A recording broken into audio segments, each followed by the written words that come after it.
따라해보십니다. 고칠병. 멋있어요. 네. 하나씩 던지면 돼. 네. 힘들다를 어떻게 바꿨으면 좋겠을까요? 네, 힘들다 하는 것을 힘들어 온다. 얼마나 좋을까요? 그죠? 짜증난다. 네, 짜증 나간다. 네. 그래서 마음 먹기 나름이고 생각이 나름이다. 그래서 감사하는 삶을 삽시다라고 하는 그런 이야기를 하셨던 적이 있었습니다. 보통 사람들은 생각을 두 가지로 합니다. 하나는 부정적인 생각, 하나는 또 긍정적인 생각을 하게 되어집니다. 너무 잘 알고 있는 우리가 말이죠. 컵이 하나 있는데 컵에 물이 반쯤 담겨져 있으면 사람들은, 부정적인 사람들이 이렇게 얘기합니다. 컵에 물이 반밖에 없다. 그래서 없는 것을 보게 되어집니다. 긍정적인 사람은 컵에 물이 반이나 있네 라고 하면서 있는 것을 보게 되어진다라고 하는 거죠. 언어라고 하는 것, 또 우리 생각하는 것, 이 마음이 부정적이냐 긍정적이냐라고 하는 것은 굉장히 큰 차이를 두고 있습니다. 이런 것도 있어요. 우리 이영 교수님이 썼던 그 자료 가운데, 교육 가운데 이런 것이 있습니다. 예를 들어서 이런 거예요. 무단횡단 금지. 어떻게 바꿨으면 좋겠습니까? 횡단보도로 건너가세요. 그렇죠? 불평하지 말라를 감사합시다. 주차금지. 주차구역에 주차해 주세요. 출입금지. 관계자만 들어오세요. 음주운전 금지. 가족을 위해 운전을 해주세요. 금지. 그냥 뭐 가로막고 못하게 한다라고 하는 이 억압감에서 좀 말을 바꾸면 그렇게 부드럽게 되어지고 또 듣는 사람이 참여하고 싶은 마음을 갖게 합니다. 이렇게 우리가 언어라고 하는 것, 생각과 마음이 달라지면 우리의 삶도 달라지게 되어지는 것을 보게 되어집니다. 늘 불가능한 것을 보는 게 아니라 가능한 것을 보고 또 우리가 말 가운데 이런 말들을 많이 합니다. 누구 때문에 뭐 때문에 해라고 하면서 뭔가 불평을 하게 되어지죠. 하지만 이것을 요즘 바꿔서 하는 말, 뭐뭐 덕분에, 누구 덕분에 라고 하는 것을 표현하면 더 좋을 것 같습니다. 그래서 요즘은 덕분에 챌린지를 하고 있다라고 합니다. 긍정적인 태도를 반복적으로 선택해서 경영의 시루로 불려졌던 일본의 기업가가 있었는데 이 사람이 마쓰시타 고노스케라고 하는 사람입니다. 이분은 94살을 사셨어요. 그래서 94세를 살면서 수많은 역경 속에서도 잘 극복했던 분이십니다. 그리고 성공하셨습니다. 지금까지 존경받는 그 일본의 기업가입니다. 그런데 이 마쓰시타 고노스케라고 하시는 이분은 그 인생의 승리의 비결을 물을 때 뭐라고 얘기를 하냐면 이렇게 얘기를 했습니다. 저는 덕분에로 승리했습니다. 가난한 집안에서 태어난 덕분에 어릴 때부터 힘든 일을 하면서 세상살이에서 필요한 경험을 쌓을 수 있었습니다. 몸이 허약한 덕분에 운동을 시작하게 되어졌고 늦은 나이까지 이렇게 건강하게 살 수 있었습니다. 학교를 제대로 마치지 못한 덕분에 만나는 모든 사람이 저의 선생이 되어주셨습니다. 얼마든지 신세를 한탄하고 절망할 수 있는 인생이지만 그는 때문에가 아니라 덕분에라고 하는 그 인생 속에서 항상 성공의 길을 달려갔다라고 이야기합니다. 그래서 좀 바꿔볼 필요가 있습니다. 뭐 누구 때문에 그러면서 짜증내고 불평하는 게 아니라 요즘 저는 국민들에게 막 박수를 쳐주고 싶어요. 국민들 덕분에 코로나 위기를 잘 극복할 수 있습니다. 이렇게 좀 말들 했으면 좋겠습니다. 그런 말을 좀 듣고도 싶습니다. 수고하고 애쓰신 의료진들 덕분에 많은 분들이 치료받고 있습니다.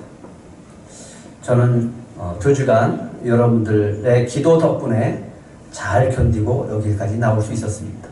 감사합니다. 그래서 때문에라고 하는 것보다는 덕분에라고 하는 말을 바꿔 쓴다라고 하면 우리가 듣는 사람도 또 말을 하는 사람들에게도 더 좋은 영향력을 끼치지 않을까 하는 생각을 해봅니다. 근데 이런 생각을 합니다. 이 한 단어를 앞에다 붙이면 때문에, 덕분에 아무 상관없습니다. 이 단어가 뭘까요? 이 단어 하나만 붙이면 때문에도 상관없고 덕분에도 상관이 없습니다. 다 좋습니다. 네, 그렇습니다. 예수님 때문에, 예수님 덕분에. 네, 우리는 그 예수님 때문에 이렇게 한자리에 모여서 기쁘고 행복한 예배를 드릴 수 있습니다. 예수님 덕분에 우리가 이렇게 한자리에 모여서 서로 사랑하고 감사하면서 주님의 말씀의 은혜를 나누고 있는 줄 믿습니다. 예수를 믿으면 성령께서 누구를 만나든지 축복의 언어를 하게 하십니다. 사랑의 언어를 하게 하십니다. 믿음의 언어를 하게 하십니다. 여러분들의 언어가 축복의 언어, 믿음의 언어, 사랑의 언어가 되시기를 축복합니다. 그래서 예수님 때문에, 예수님 덕분에 저희는 항상 기뻐하고 항상 감사하며 살고 있습니다 라고 하면서 주변 사람들을 축복해주는 저와 여러분이 되기를 축복합니다. 오늘 다윗이 등장합니다. 다윗은 하나님의 마음에 합한 사람이라고 했습니다. 그의 중심에는 항상 하나님을 경외하는 마음이 있었습니다. 다윗이 이스라엘의 왕이 되었을 때 하나님을 어디든지 그 사람이 가든지 다윗이 어딜 가든지 다 승리하게 하셨습니다. 그런데 암몬과 전쟁이 있었을 때 다윗이 전쟁터에 나가지 않고 왕궁에 머물렀습니다. 때마침 옥상에 올라가서 이렇게 거닐고 있을 때 저 건너편에서 어떤 여인이 목욕을 하는 장면이 보이게 되어진 거예요. 그래서 저 여인이 누구냐? 그래서 데려와라 해서 범하게 되어지는데 이 여인이 밧세바입니다. 밧세바를 범하고 그 죄를 숨기기 위해서 우리아의 충신 우리아를 최전방에 보내서 전사하게 합니다. 이런 못된 짓, 이 악한 짓을 하게 되어졌습니다. 이렇게 악한 짓을 하고도 하나님 앞에 회개를 하지 않았습니다.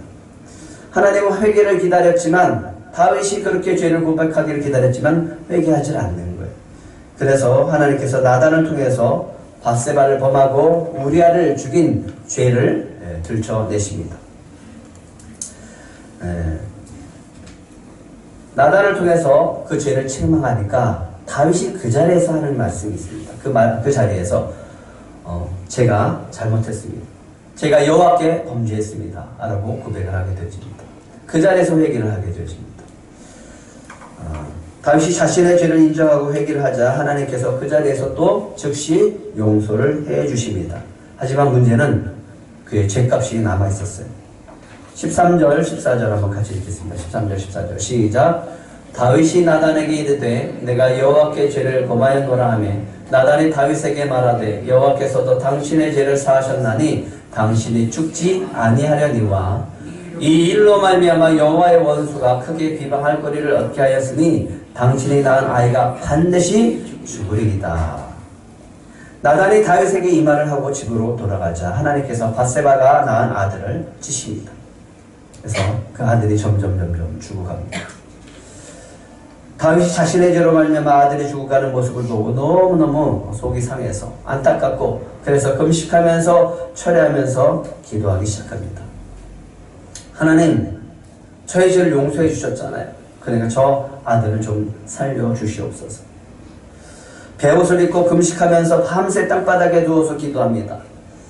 나이든 신하들이 왕이시여 이렇게 기도하시면 어떻게 합니까? 여기 계시면 어떻게 하십니까? 좀 일어나세요 라고 하면서 다윗의 건강을 생각해서 이렇게 세우려고 했지만 놔둬라 그러면서 막무가내로 땅바닥에서 하나님 앞에 엎드려서 간절히 이렇게 기도하는 것을 볼 수 있었습니다. 다윗이 왜 이렇게 기도할까요? 네? 다윗이 왜 이렇게 기도할까요? 아이를 살려달라고요. 제 죄를 용서하시고 우리 아기를 좀 살려주세요 라고 하면서 기도하는 거죠. 매달리는 겁니다. 살려달라고 매달리는 겁니다. 하나님 저희 죄를 용서해 주셨사오니 우리 아들도 좀 살려주시옵소서. 우리 아들도 좀 살려주시옵소서. 그렇게 간절히 기도하면서 매달리기 시작합니다. 그런데 문제는 하나님이 14절에 이미 뭐라고 얘기했습니까? 14절 한번 다시 읽겠습니다. 시작. 이 일로 말미암아 여호와의 원수가 크게 비방할 거리를 얻게 하였으니 당신이 낳은 아이가 반드시 죽으리라. 반드시 어떻게 된다고요? 반드시 죽는다는 거예요. 근데 다윗은 지금 어떻게 기도하는 거예요? 살려달라고 하는 겁니다. 다윗이 왜 살려달라고 할까? 다윗이 왜 식음을 전폐하고 하나님 앞에 매달리면서 기도하면서 살려달라고 할까? 왜 그랬을까? 왜 그랬을까? 왜 다윗이 하나님께서 아들을 죽이신다고 그랬는데 다윗이 하나님 앞에서 왜 살려달라고 기도할까? 그게 아버지니까, 아버지의 마음이니까 당연히 그렇게 했겠죠. 그런데 22절에 다윗이 이런 말을 합니다. 22절 같이 읽겠습니다. 시작.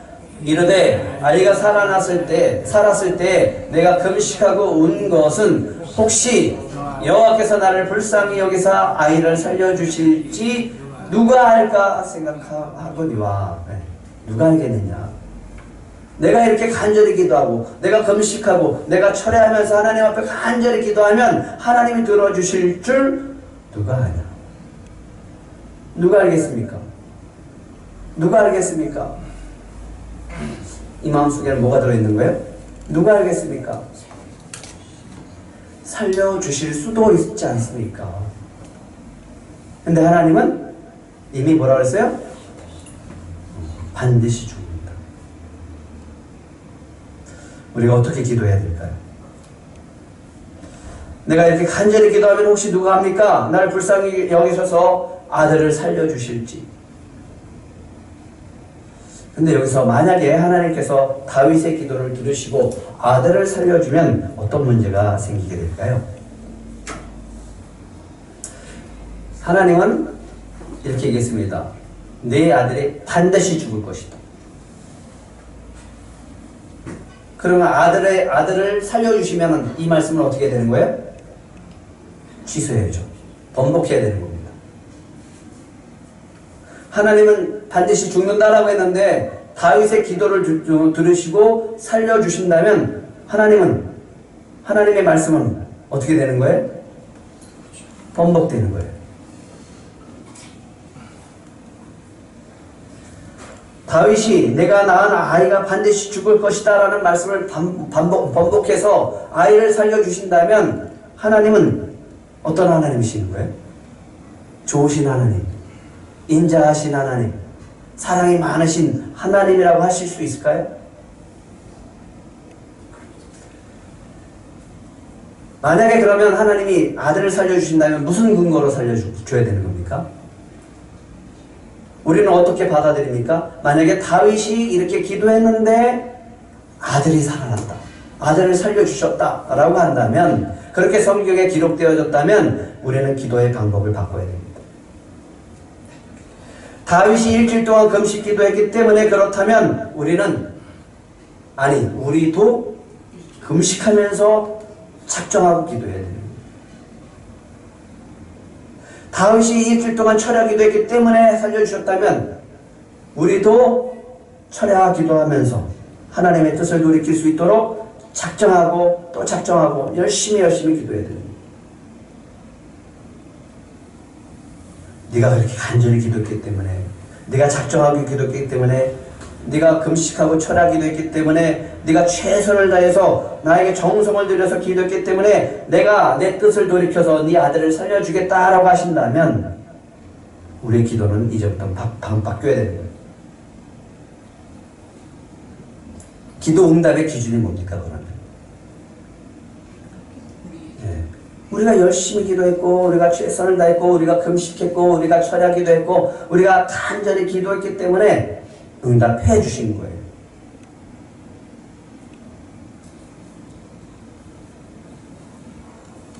그렇다면 다른 신을 믿는, 우상을 섬기는 그런 사람들과 우리가 뭐가 다를까요? 만약에 그렇게 하셨다면 하나님은 신실한 하나님이 되실까요?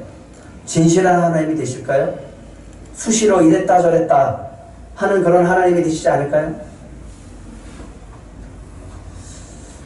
우리의 기도가 바뀌어야 됩니다. 혹시 누가 합니까? 이렇게 다윗처럼 기도하면 우리도 불쌍히 여기셔서 우리의 기도를 들어주실지 누가 합니까? 그러니까 이렇게 기도해야죠. 우리의 기도의 태도는 잘 살펴보면 그 중심에 누가 있냐면 바로 우리가 있어요. 내 자신이 있어요. 응답을 받기 위해서 최대한 하나님 앞에 불쌍히 여긴다고 불쌍히 여기심을 받기 위해서 노력하면 응답을 받을 수 있다면 우리가 그렇게 해야죠. 다윗의 기도가 모범적인 기도가 된다라고 하면 우리는 기도의 태도와 기도의 방법도 다 바꿔야 됩니다. 금식하고 철회하면 아마 교회가 기도하는 사람으로 들끓게 될 거예요. 다시 기도원이 부흥하게 될 거예요. 모든 기도를 이런 식으로 하게 될 겁니다. 무슨 문제만 생기면 금식하고 문제가 생기면 철야 기도하는 거죠. 작정하고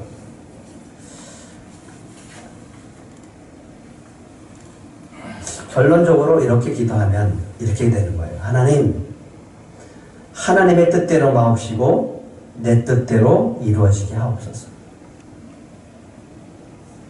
그렇게 기도가 바뀌어집니다. 남한의 소교에서 강의를 들으셨던 분 중에 한 분이 확진 판정을 받으셨습니다. 이분이 선교에서 교육을 받았다는 사실을 보건소에다가 보고를 해서 보건소에서 이제 연락이 와서 선교에서 같이 함께 강의를 들었던 분들이 이제 자가격리를 하고 검사를 받게 되어졌습니다. 그리고 팀원들, 저는 직접 강의를 했으니까 당연히 그렇게 됐고 팀원들도 간접적으로 된 분들까지 다 자가격리를 하게 되어졌습니다. 근데 검사를 아침 일찍 가서 검사를 하고 결과가 나오기까지 막 마음이 졸여지는 거예요. 말씀은 받긴 했는데 그래도 마음이 막 졸여지는 거예요. 그래서 기도하는 마음으로 기다렸습니다. 제가 이렇게 기도했어요. 처음에는 하나님, 저로 인해서 다른 사람이 피해를 받는 거 저는 원치 않습니다.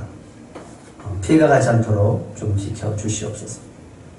그렇게 기도하고 났는데 만약이라도 확진 판정이 나온다면 당장 사모가 걱정이 되고 우리 자녀들이 걱정이 되고 우리 성도들도 걱정이 되어지고 또 같이 강의를 했던 우리 강사님들 걱정이 되어지고 목회사학교 학생들의 걱정이 되어지고 모든 분들이 다 연관되어지면서 참 이 코로나 바이러스 때문에 네트워크가 되어져서 그 모든 사람들이 다 걱정이 되어지는 거예요. 그러면서 참 미안하더라고요. 얼마나 내가 미안할까. 내가 저 사람들에게 피해를 줬으니 내가 얼마나 또 원망스러울까라는 생각이 들었습니다. 근데 그렇게 기도하다가 보니까 성령께서 깨닫게 하시는 것이 있었어요. 뭐냐면 그 기도의 중심이 나한테 있는 거예요. 나 때문에 나로 인해서 피해를 볼까 봐, 그리고 나한테 뭐라고 할까봐, 원망할까봐, 책임이 나한테 돌아올까봐. 물론 책임질 각오는 하고 있었죠. 그러다 보니까 이게 아니구나라는 생각이 들기 시작을 하는 거예요. 내가 책임지기 싫고 싫은 소리 듣기 싫고 피해받았다는 소리 듣기 싫고 나로 인해서 피해받았다는 그런 원망의 소리까지 듣기 싫어서 내가 이렇게 기도하는 건 아닐까. 근데 성령께서 기도를 바꾸게 하셨습니다. 내 중심에서 하나님 중심으로. 내용은 똑같아요. 단어만 바꾸는 거예요. 중심만 바꾸는 거예요. 나에게서 하나님을 하겠습니다. 라마나의 선교회는 하나님의 영광을 위해서 사역하는 단체입니다. 하나님의 영광을 위해서 애쓰는 단체입니다. 하나님의 영광이 드러나는 단체입니다. 그러니 이 사건으로 인해서 하나님의 영광이 가려지지 않게 하옵소서. 이 작은 교회들 하나님이 사랑하는 교회 아닙니까? 주님의 교회 아닙니까? 이 일로 인해서 이 어려움을 겪지 않도록 주님 도와주시옵소서. 실족하지 않도록 도와주시옵소서. 진짜 목사가 되겠다고 여기까지 와서 열심히 훈련받고 있는 저 목사님들 피해가지 않도록 도와주시고 상심하지 않도록 도와주시고 정말 그분들을 위해서 애쓰시고 헌신하시는 강사님들 그분들의 마음에 부담이 되지 않도록 주여 붙잡아 주시옵소서. 기도의 내용은 같아요. 근데 뭐뭐 때문에를 뭐뭐의 덕분에로 바꾸는 것처럼 그렇게 초점을 바꾸는 거예요. 내 중심에서 하나님 중심으로, 내 영광이 아니라 하나님의 영광으로, 내 나라에서 하나님 나라로 바꾸는 거예요.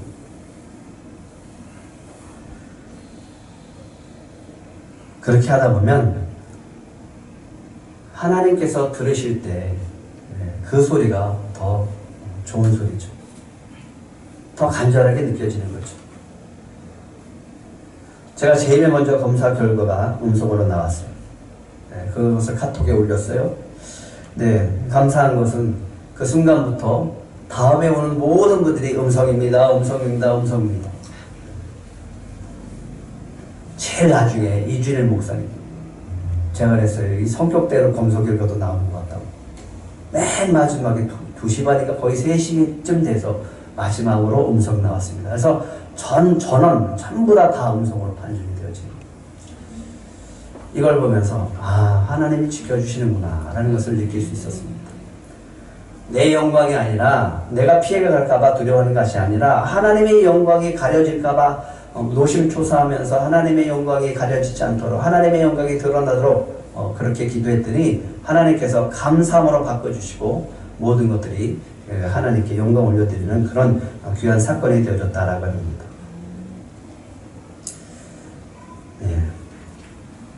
하나님의 뜻대로 마옵시고 내 뜻대로 이루어지게 하옵소서가 아니라 주님처럼 바꿔야죠. 나의 원대로 마옵시고 아버지 원대로 되게 하옵소서. 우리의 기도가 대부분 다 그렇게 돼 있어요. 아닌 것처럼 우리가 아닌 것처럼 보이지만 우리의 기도의 중심이 다 나한테 있는 것을 보게 되어집니다. 중심이 바뀌어져야 됩니다. 나에게서 하나님으로, 나의 영광에서 하나님의 영광으로, 내 기준이 아니라 하나님의 말씀의 기준으로 바뀌어져야 됩니다. 내가 이렇게 간절히 기도하면 혹시 누가 합니까? 나를 불쌍히 여기셔서 내 기도를 들어주실지 누가 합니까? 그게 아니라 예수님처럼 우리도 간절히 기도합니다. 나의 원대로 마옵시고 아버지 원대로 하옵소서. 그렇게 기도하시면 기도의 초점이 내가 아니라 하나님께 옮겨질 때 하나님의 은혜가 저와 여러분 안에 더욱더 채워져서 기쁨과 감사로 바뀌어질 줄 믿습니다. 다윗이 일주일 동안 그렇게 간절히 기도했어요. 근데 결과가 어떻게 됐어요? 아들이 죽었습니다. 아들이 죽자 신하들이 어찌할 바를 모르는 거예요. 바닥에서 일어나지도 않는 왕인데 아들 때문에 금식하고 울면서 부르짖고 기도하는 왕인데 누가 감히 거기 가서 아들이 죽었다는 얘기를 하겠습니까? 아니 일주일 동안 거기서 금식하면서 철회하면서 그렇게 간절히 기도하고 있는 사람한테 가서 왕이시여 아들이 죽었습니다 이 말을 감히 누가 하겠냐고요.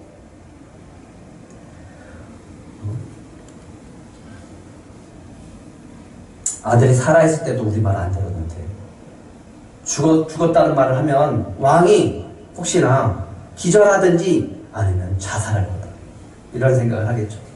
그래서 감히 누가 가서 다윗에게 얘기해주는 사람이 없었어요. 그런데 그렇게 신하들끼리 수근수근 하니까 다윗이 눈치를 챈 거예요. 그래서 물어봅니다. 아이가 죽었느냐? 할 수 없이 대답을 하죠. 예, 죽었습니다. 이제 큰일 났어요. 다윗이 또 어떻게 나올지가 몰라. 땅바닥에 드러넣어서 또 죽겠다라고 해서 또 소리치고 그러면 신하들로서는 어떻게 감당이 안 되잖아요. 그런데 깜짝 놀랍니다. 거기서 옷을 풀풀 털고서 일어나는 거예요. 일어나더니 몸을 씻고 기름을 바르고 의복을 싹 갈아입습니다. 그리고 제일 먼저 하는 게 있습니다. 성전에 들어가요.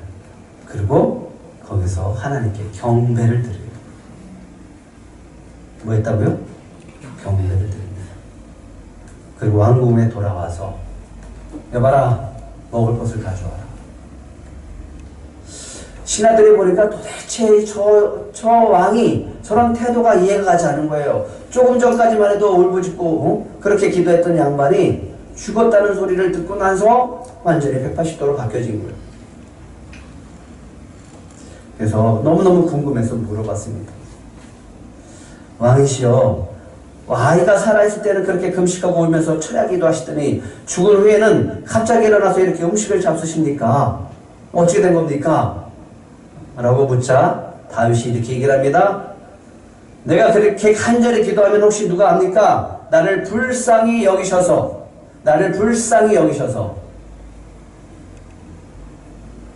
아이를 살려줄지 어떻게 합니까? 22절 한번 다시 읽을까요? 시작. 이르되 아이가 살았을 때 내가 금식하고 운 것은 혹시 여호와께서 나를 불쌍히 여기사 아이를 살려주시는지 누가 알까 생각하거니와.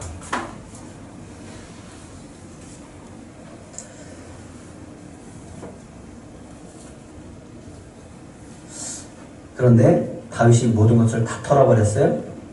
하나님께 경배했습니다. 이게 뭡니까? 이제 모든 것을 다윗이 받아들이겠다는 거예요.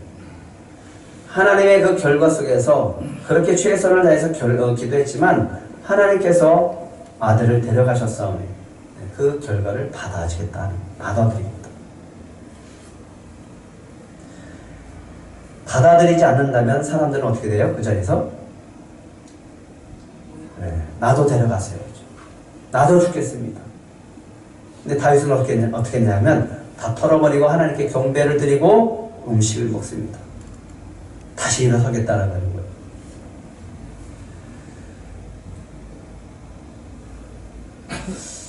그런데 하나님은 왜 다윗의 간절한 기도를 들어주시지 않았을까요? 이 정도 했으면 들어주실 만도 하잖아요. 이 정도 했으면 뜻을 돌이킬 만도 하시잖아요. 성경 속에 다른 데는 보면 하나님의 뜻을 돌이키는 사건들도 많이 등장하잖아요. 그런데 왜 다윗은 하나님께서 이렇게 뜻을 돌이키지 않았을까? 14절을 한번 보실래요? 14절 우리 공동번역에 있습니다.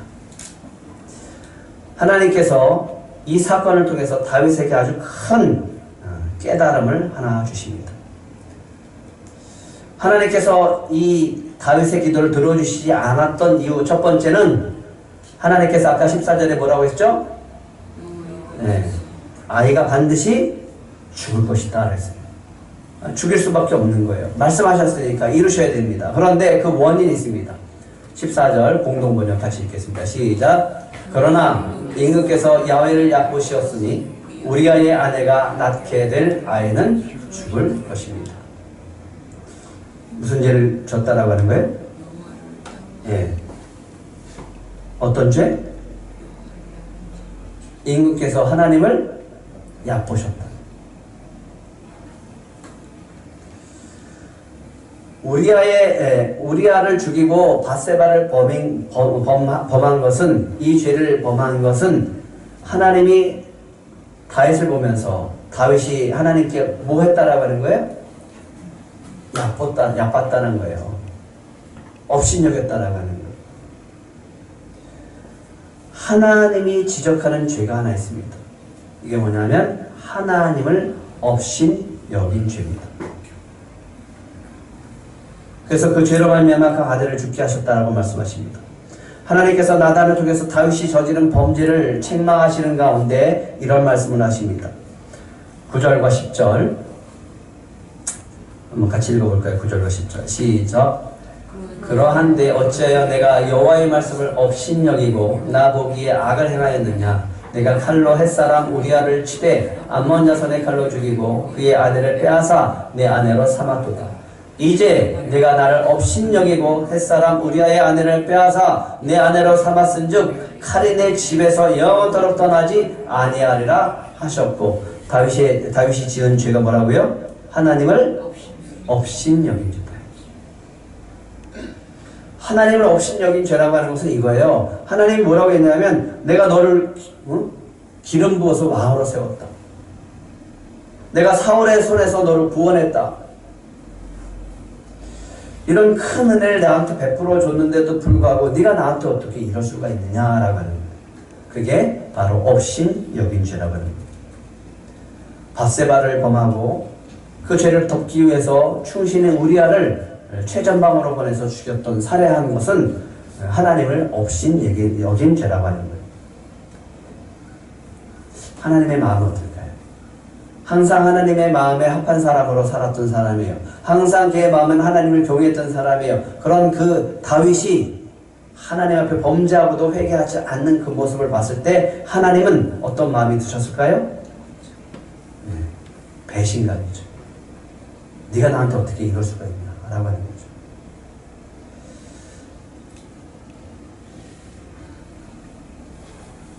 아들이 죽었습니다.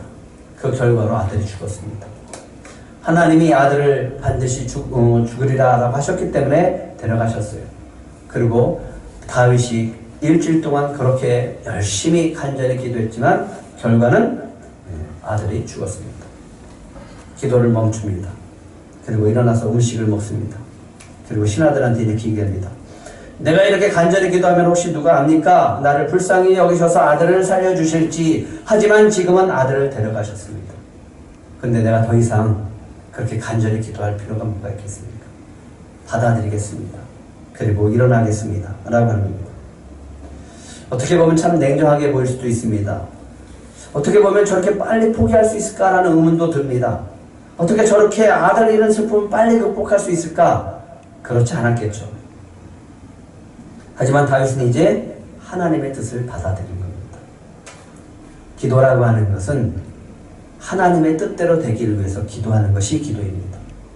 믿음이라고 하는 것은 하나님의 뜻 가운데 이루어지기를 위해서 믿음으로 기도하는 것이 믿음의 기도입니다. 다윗은 알고 있었습니다. 다윗은 한 가지 알고 있었어요. 그래도 하나님은 다윗을 버리지 않는다. 그래도 하나님은 여전히 하나님은 다윗을 향해 은혜를 베풀어 주시는 분이다. 하나님은 다윗의 아들을 데려가심으로써 다윗에게 하나님을 업신 여기는 것이 무엇이고 그 죄가 얼마나 큰 것인지 깨닫게 하셨습니다. 하지만 그가 죄를 고백할 때 용서해 주셨고 그 아들을 데려가셨지만 그 다음에 하나님은 더 큰 사랑으로 더 큰 은혜를 가지고 다윗에게 응답해 주는 것을 볼 수 있습니다. 24절 25절입니다. 24절 25절 시작. 다윗이 그의 아내 밧세바를 위로하고 그에게 들어가 그와 동침하였더니 그가 아들을 낳음에 그의 이름을 솔로몬이라 하니라. 여호와께서 그를 사랑하사 선지자 나단을 보내 그의 이름을 여디디아로 하시니 이는 여호와께서 사랑하셨기 때문이더라. 뭐 때문이라고요? 사랑하셨기 때문이다. 하나님은 우리 기도에 응답해 주시는 분임을 믿으시기 바랍니다. 그런데 그냥 응답해 주시는 분이 아니라 하나님은 언제나 더 좋은 곳으로 응답해 주기를 원하시는 분임을 믿으시기 바랍니다. 하나님은 더 큰 은혜를 부어주시길 원하시는 분임을 믿으시기 바랍니다. 아니 이미 우리에게 큰 은혜를 베풀어 주셨고 아니 이미 우리에게 주시는 그 기도의 응답은 최선임을 믿으시기 바랍니다. 그렇게 아파하는 다윗을 보시면서 하나님은 준비하셨어요. 25절 한번 다시 읽겠습니다. 시작. 선지자 나단을 보내 그의 이름을 여디디아라 하시니 이는 여호와께서 사랑하셨기 때문이더라. 하나님 사랑 때문에 우리가 살아갈 수 있음을 믿으시기 바랍니다. 그 사랑 덕분에 그 사랑의 덕분에 그 은혜 덕분에 우리가 항상 기뻐하고 감사하게 되어질 줄 믿습니다. 이 믿음을 가지고 기도하면서 늘 하나님이 주시는 놀라운 응답 속에서 기도하면서 믿음으로 나아가는 저와 여러분이 되기를 축복합니다.